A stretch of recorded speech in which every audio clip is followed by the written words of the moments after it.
Bonjour à tous. Ils viennent te chercher, Barbara. Ils sont venus pour toi, Barbara. Magnifique. Night of the Living Dead. Prochainement en 4K Ultra HD. Le remake de Tom Savini. Qu'est-ce que vous en dites? On en parle ou pas? 3, 2, 1, let's go.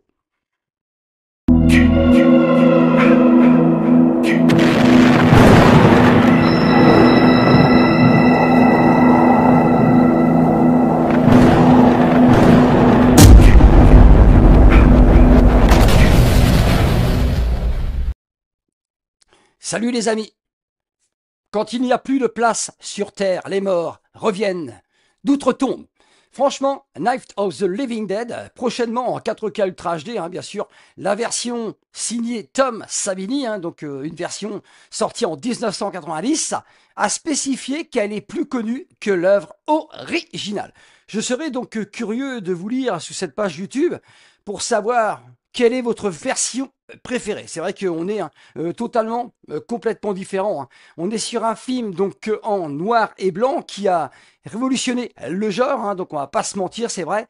Et on est sur une version donc colorisée, que je préfère à l'œuvre originale. Mais attention, donc l'œuvre originale, c'est franchement une œuvre culte et indispensable, bien sûr. Alors, elle est sortie, donc l'œuvre originale, bien sûr, on va en profiter pour parler des deux films.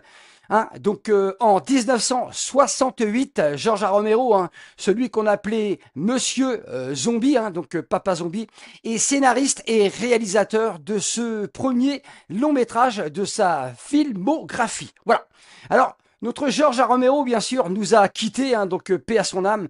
Il était né en 1940, voilà, et il est décédé en 2017 à l'âge de 77 ans. Voilà, donc c'est vrai que ce n'est pas non plus très très vieux. Alors, Night of the Living Dead est son tout premier long métrage. Voilà, donc avec un budget de 114 000 dollars. C'est un box-office d'une rentabilité de plus de 10 000%. Voilà, donc écoutez, c'est franchement très, très impressionnant. Car il a rapporté ce film un peu plus de 12 millions donc, de dollars, rapportés bien sûr au box-office mondial.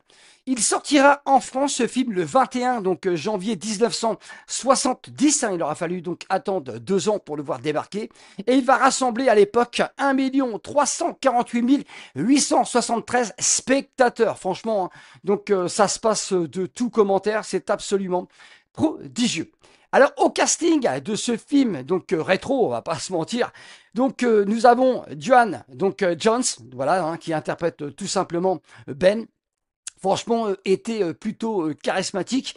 Et nous avons la magnifique Judith donc Odea qui interprète Barbara. Écoutez, ils viennent te chercher, Barbara. Donc franchement, ce début donc au cimetière avec son frère Johnny est absolument donc impressionnant. Alors avec Night of the Living Dead, c'est la jeunesse donc du zombie, le début donc d'un genre nouveau, une référence, un classique, donc franchement indiscutable.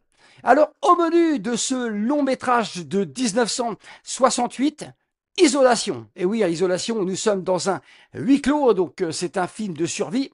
Alors, immolation et contamination. Franchement, c'est vrai que beaucoup de thèmes sont abordés donc dans ce long métrage et ça fait grandement plaisir. Alors, c'est une nuit donc d'horreur, donc restée donc dans les annales, le cauchemar de George A. Romero et sa vision, bien sûr, de l'horreur.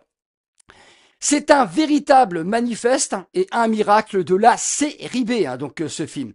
Alors franchement, c'est quand même très très intéressant. C'est vrai que cette actrice qui interprète Barbara, elle est d'une beauté donc exorbitante. C'est vrai que quand j'ai vu ce film, c'est vrai que j'ai découvert ce film sur le tard. Mais c'est vrai que elle est charismatique, elle est franchement magnifique. Donc cette actrice est encore vivante aujourd'hui.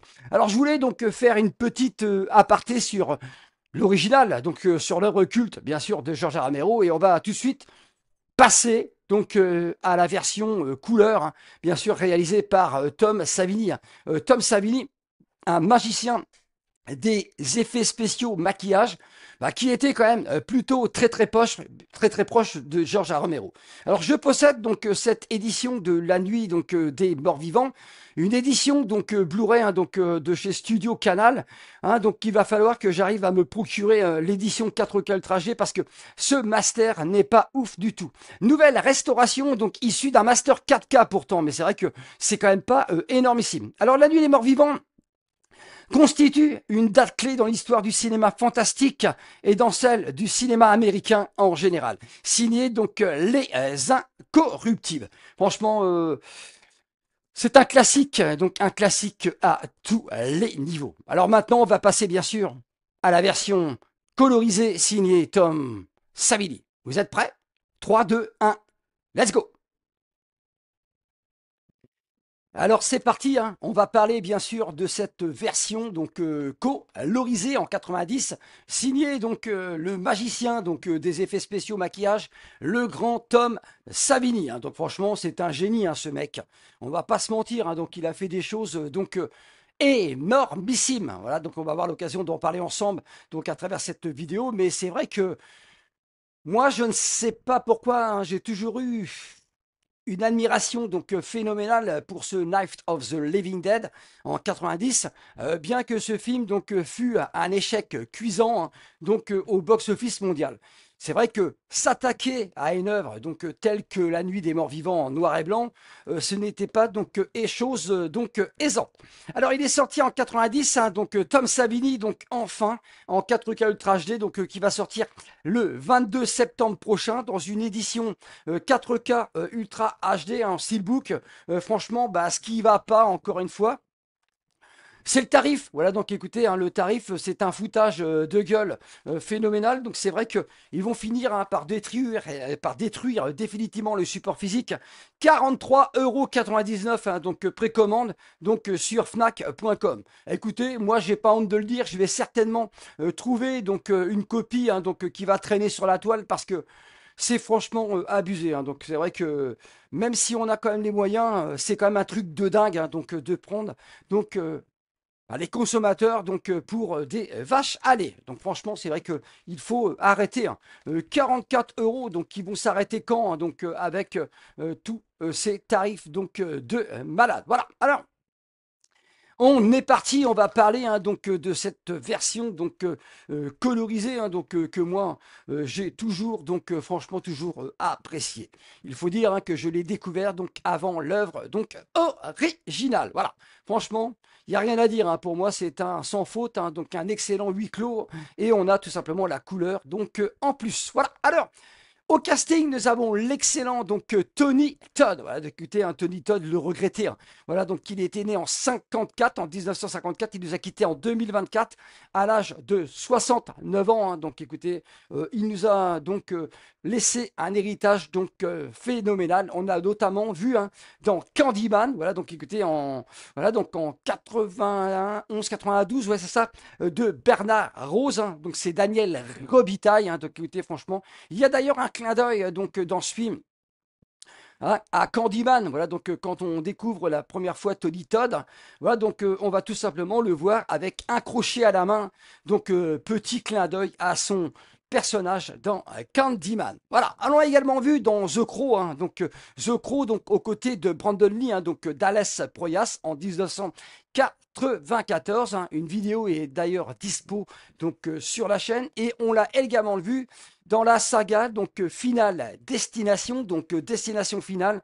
Voilà donc écoutez franchement ce Tony Todd nous manque vraiment hein, dans le cinéma de genre et c'est vrai que dans le dernier destination finale donc le 6 on peut dire qu'on voyait hein, très bien qu'il était en fin de vie. Hein. Il est mort d'une longue maladie, hein, donc une saloperie, donc de cancer. Voilà, donc malheureusement, donc encore un. Voilà, donc franchement, il nous manque réellement. Alors nous avons également en casting donc Patricia donc Talman hein, donc Barbara, hein, écoutez Barbara, qu'on a vu dans Incident de parcours, donc le film qu'on appelle Monkey Shine, donc de George A. Romero hein, en 1988. On l'a également vu dans Army of Darkness, hein, donc l'armée des ténèbres, Evil Dead 3 en 1992, hein, signé donc Sam Raimi. Hein. Voilà, donc franchement, elle a fait hein, donc des choses très très intéressantes. Alors avec un budget de 4,2 millions de dollars, hein, donc c'est vrai qu'elle a le budget hein, est beaucoup plus élevé que l'œuvre originale, bah, ce fut un échec commercial hein, donc au box-office mondial. Voilà, c'est quand même fort dommage. Alors j'ai envie de vous dire que donner donc les commandes de ce remake à Tom Savini, c'est franchement une très très bonne idée. C'est un savant ce mec, hein. Donc magnifique. Hein. Donc il est capable de faire donc des choses extraordinaires donc visuellement hein, donc et en maquillage. Voilà, franchement magistral. Alors ce remake, cette version, hein, est beaucoup plus connue donc que l'œuvre originale. Voilà, écoutez, hein, c'est ce que j'ai lu hein, donc sur la toile. Alors un remake parfait, hein, donc selon moi, supérieur à l'original. Le gros point fort, donc bien sûr, le maquillage et le savoir-faire de Tom Savini. C'est vrai que Tom Savini hein, donc, a eu hein, des expériences de guerre et il faut dire qu'il a été marqué hein, par des choses terrifiantes qu'il a vues. Hein. Donc il a eu une approche donc spécifique de la mort et c'est pour ça qu'il est aussi bon donc dans son domaine. Voilà, donc c'est le point fort du film. C'est un savant ce mec. Un film post-mortem, hein, bien sûr. Savini, hein, le grand Tom Savini, je vais vous donner quelques petits exemples hein, sur deux, trois pépites dont il a travaillé. Il a bossé justement sur Zombie, hein, donc en 1978, hein, toujours signé George A. Romero, sur Friday the 13, part 1, en 1980, réalisé par Sean Cunningham. Écoutez, hein, il a fait un maquillage magistral hein, donc, sur ce Friday donc, the 13. Et également sur Carnage, donc le film qu'on appelle The Burning en 1981 de Tony Milan. Écoutez, franchement, Tom Savini, hein, donc c'est un boss. Voilà, donc c'est un boss. Franchement, merci à lui. Avoriaz 1991, hein, ce film a été présenté hors compétition, donc pendant les séances de minuit. Franchement, magnifique. Alors, Romero, il est derrière ce projet car il est producteur du film aux côtés de Meralen Golan. Écoutez, Meralen Golan, hein, donc le producteur, donc disparu donc aujourd'hui. Alors ce remake en couleur du classique culte donc de George A. Romero n'était peut-être pas indispensable aux yeux des puristes. Le résultat reste pourtant très très efficace et plutôt bien fabriqué avec une Final Girls donc plus musclée donc que dans l'œuvre originale, mais également donc beaucoup moins charismatique. Donc c'est vrai que Patricia Tallman est quand même donc beaucoup moins charismatique que dans la version de George donc A. Romero. Alors, je possède cette édition, donc bien sûr Blu-ray standard, c'est une édition donc collector, hein, bien sûr avec un livret donc de 24 pages. C'est pour ça que je vais peut-être pas repasser donc à la caisse. Le remake plus spectaculaire que la version donc d'origine avec plus d'action, plus de rythme, la couleur et une bande son flippante. Bref, un remake donc très très réussi. Franchement, cette édition, elle est tout à fait splendide. Voilà, donc écoutez, franchement, c'est vrai que même si j'aime beaucoup le steelbook, je ne pense pas donc qu'il fasse donc aussi bien donc que ce digibook. Hein. Voilà, écoutez, c'est un digibook, franchement, Night of the Living Dead avec sa scène donc d'entrée. Barbara donc et Johnny donc au cimetière, c'est franchement magnifique. Donc ce huis clos, hein, donc franchement ils sont tous enfermés. C'est un film bien sûr post-apocalyptique. Voilà, donc il faudra donc se méfier de tout le monde dans ce film. Et franchement, c'est magnifique. Qu'arrive-t-il donc hein, au personnage de Tony Todd à la fin? Je ne vais pas spoiler donc ce film, mais franchement, c'est tout à fait remarquable. Ouais, donc franchement, merci donc à Tom Savini hein, donc d'avoir réalisé cette petite pépite. Je suis quand même assez hein, pressé de voir ce que va donner donc ce transfert donc 4K Ultra HD. J'espère au moins qu'il y aura donc du Dolby Vision. C'est tout ce que je lui demande. Voilà, écoutez, franchement, le Dolby Vision est bien supérieur donc au HDR. Donc souvent, il n'y a quand même pas un écart phénoménal, mais c'est toujours plus détaillé et donc en termes de couleur, hein, donc de profondeur de champ. Et ça, c'est un plaisir. J'espère que ce retour sur Night of the Living Dead vous aura plu. N'hésitez pas à me dire si vous allez commander cette édition ou pas. Ciao!